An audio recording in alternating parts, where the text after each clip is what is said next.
Kitab 1 Samuel, pasal 18, Daud dan Yonatan.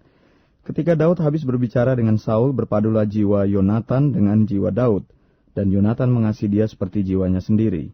Pada hari itu Saul membawa dia dan tidak membiarkannya pulang ke rumah ayahnya. Yonatan mengikat perjanjian dengan Daud karena ia mengasihi dia seperti dirinya sendiri. Yonatan menanggalkan jubah yang dipakainya dan memberikannya kepada Daud, juga baju perangnya sampai pedangnya, panahnya, dan ikat pinggangnya. Daud maju berperang dan selalu berhasil kemana juga Saul menyuruhnya, sehingga Saul mengangkat dia mengepalai para prajurit. Hal ini dipandang baik oleh seluruh rakyat dan juga oleh pegawai-pegawai Saul. Saul benci kepada Daud. Tetapi pada waktu mereka pulang, ketika Daud kembali sesudah mengalahkan orang Filistin itu, keluarlah orang-orang perempuan dari segala kota Israel menyongsong Raja Saul sambil menyanyi dan menari-nari dengan memukul rebana, dengan bersukaria dan dengan membunyikan gerincing. Dan perempuan yang menari-nari itu menyanyi berbalas-balasan, katanya, Saul mengalahkan beribu-ribu musuh, tetapi Daud berlaksa-laksa.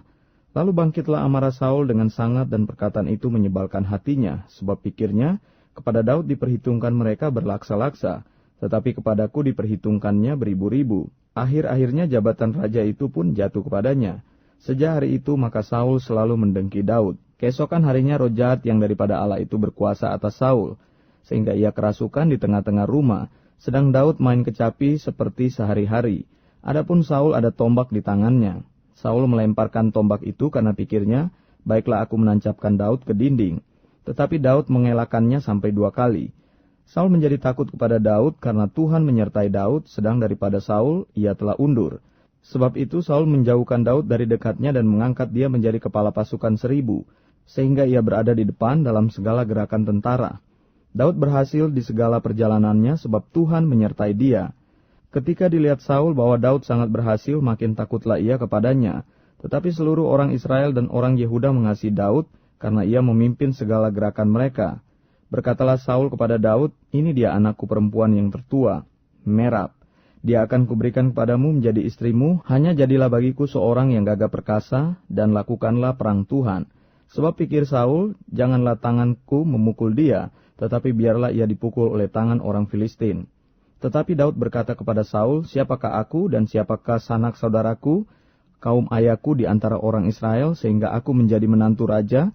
Tetapi ketika tiba waktunya untuk memberikan Merab, anak Saul itu, kepada Daud, maka anak perempuan itu diberikan kepada Adriel, orang Mehola, menjadi istrinya.